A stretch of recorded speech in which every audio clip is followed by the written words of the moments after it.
अपर निदेशक चिकित्सा स्वास्थ्य एवं परिवार कल्याण कानपुर सहारनपुर। देखो, सबसे पहले तो ये है कि बच्चे को क्षेत्र तो चुनने में उसे अपनी आज़ादी होनी चाहिए, उस पर प्रेशराइज ना करा जाए कि उसे कौन से क्षेत्र में जाना। ये उसकी रुचि पे जो है छोड़ देना चाहिए, जहाँ उसका जिस विभाग में या जिस भी फील्ड में जाना चाहे। और रेगुलेटरी बहुत ज़रूरी है उसके लिए।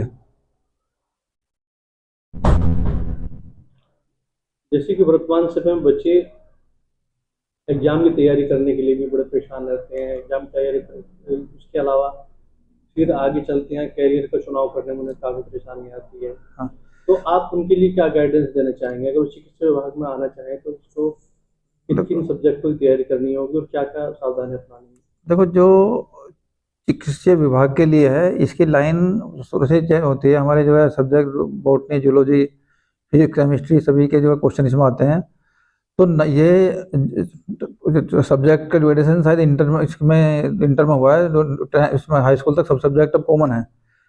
पर ये शुरू से ही, मतलब बिगिनिंग से ही उसको अपनी रुचि अपना उसमें जो है इस तरफ लेना चाहिए। अपने एक एक चीज़ को गौर से पढ़ें, जो चीज़ समझ में ना आए तो उसे बार बार रिपीट करें। मतलब ये ना हो कि कोई चीज़ समझ में नहीं आ रही उसे बिल्कुल छोड़ दें कि भाई अब ये समझ में नहीं आ रही है, छोड़ो। उसे अपने जहाँ भी हो, जिस भी उससे अपने संस्थान से शिक्षा ले रहे हैं, अपने उनसे टीचर से मिलें, उनसे जो है पूछें। एक बार में नहीं होता, दो बार पूछें हर तरह उनको। और पढ़ाई का शेड्यूल अपना लगातार रखें।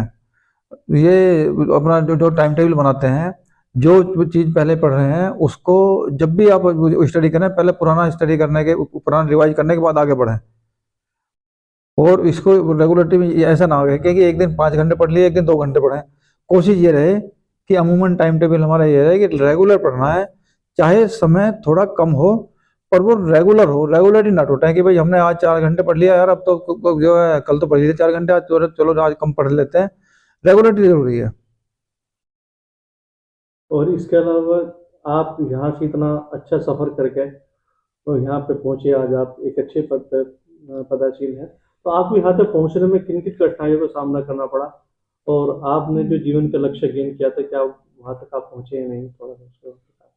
भाई, बचपन से ही मुझे रुचि थी कि जो भी ऐसा है या ये है कि भाई मैं मदद करूं।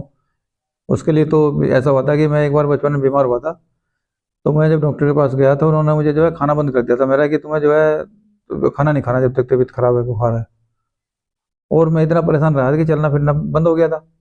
तो तभी मैंने कसम खाई थी कि मैं डॉक्टर बनूंगा और मैं किसी को ऐसा परहेज नहीं बताने का कि वो जो है उसे इस पीड़ा से गुजरना पड़े। और जहाँ तक सफलता की बात है, सफलता की तो मेन कुंजी मैं मानता हूँ अनुशासन है। टाइम की पंक्चुअलिटी जरूरी है। अगर हॉस्पिटल हमारा 8 बजे का है तो मैं जो है कभी ऐसा नहीं हुआ कि मैं 5 मिनट भी लेट हुआ हूँ। टाइम से पहले पहुँचना, और हॉस्पिटल टाइम के समाप्त होने के बाद ही अपना जो है कुर्सी छोड़ना। कोशिश ये रही कि जो आदमी मेरे पास आ गया वो बिना सलाह लिए जाए। आप जिला अस्पताल में भी बहुत दिन तक सेवा दी आपने और आपके कार्यकाल में एक जिला अस्पताल का बहुत अच्छा स्कोर रहा और सहारनपुर जिला स्वास्थ्य सेवाओं में उत्तम रहा है। तो उसके श्रेय आप किसे देने चाहेंगे? भाई, अपने समस्त चिकित्सक भाइयों और जो मेरा समस्त स्टाफ है, खासकर मैं जो है इसमें जो 4th क्लास हमारा वार्ड बॉय और स्वीपर है, ज़्यादा मेहनत मेहनत तो सभी कर रहे हैं। पर अस्पताल को चमकाने में जो पहला आदमी जब अंदर घुसता है तो सबसे पहले जो साफ सफाई देख के जो आदमी का जो मन लगता है, तो मैं इसमें जो है चिकित्सकों के बराबर ही अपने जो लोअर स्टाफ है, चतुश्रेणी कर्मचारी, जिसमें स्वीपर भी हैं, वार्ड बॉय भाई भी हैं, तो और हमारे स्टाफ नर्स हैं। मतलब सभी का योगदान है। किसी एक तबके के बस की ये जो है अस्पताल को उत्तम लाना नहीं है। और चिकित्सकों के बारे में और क्या कहना चाहेंगे कि वो अच्छी उत्तम सेवाएं दें? क्या संदेश देना चाहेंगे? बस ये है कि जो भी आदमी, जो भी आपके पास आदमी, जो भी मरीज आ रहा है, मरीज का तीमारदार आ रहा है, वो वैसे ही परेशान होते हैं। तो मैं तो उनसे मैं यही अपील पहले भी करता था, अब भी करता हूँ कि सौहार्दपूर्ण विचार अपना जो है बात करें, उनकी बात सुने। जितना आपसे हो सकता हो, अगर आप इलाज कर सकते हैं तो ठीक है, वरना उन्हें सही गाइड देकर और जहाँ उनका इलाज हो सकता है वहाँ के लिए उन्हें संदर्भित कर दें, पर उन्हें जो है मतलब मिसगाइड ना करें और अननेसेसरी उनका जो है मनी वेस्ट ना करवाएं। अगर ज़रूरत हो तो ही वो करें, वरना जो इलाज कर सकते हैं तो करें, और टाइम से बैठें, और जो है टाइम से पहले ना उठें, और फालतू का जो है अपने उसमें बीच में टाइम वेस्ट ना करें। और कुछ संदेश देना चाहेंगे आप छात्रों के बारे में, चिकित्सकों के बारे में, जो वो अपने समय सीमा में रहते एक अच्छा अपना प्रदर्शन कर सकें? बस अनुसूचित मैं तो ये है कि यदि अनुसार आदमी समय से बैठेगा और समय से उपस्थित रहेगा, तो मैं तो समझता हूँ कि फिर वो उसे जो है पब्लिक को भी शिकायत का मौका नहीं मिलने का, और पब्लिक संतुष्ट भी होगी। और जब आदमी यदि किसी काम के लिए जा रहा है और उस आदमी सामने मिल रहा है और उससे जो है प्रेम पूर्वक अच्छी तरह से समझा रहा है, तो आदमी के जो है मैक्सिमम धारणा या मैक्सिमम दुख तो उसके वैसे ही दूर हो जाते हैं। तो जीवन की कोई ऐसी घटना हो जिसके बारे में आपको बड़ा हर्ष हुआ हो कि ये मेरे से एक अच्छा कार्य हो गया, और कोई दूसरी ऐसी घटना जिसमें बड़ा दुख हुआ हो कि यार ये काम मेरे से नहीं हो पाया, इसे नहीं कर पाया? नहीं, मेरे मेडिकल फील्ड में तो ऐसा नहीं हुआ। मैं तो बेसिकली आई सर्जन रहा है, तो मैंने जो है जो जटिल से जटिल ऑपरेशन थे वो मैंने अपने अस्पताल में किए हैं।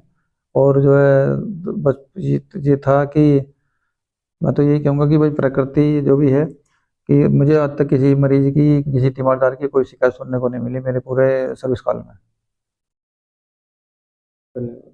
और कुछ कहना चाहेंगे तो बताओ। नहीं, बस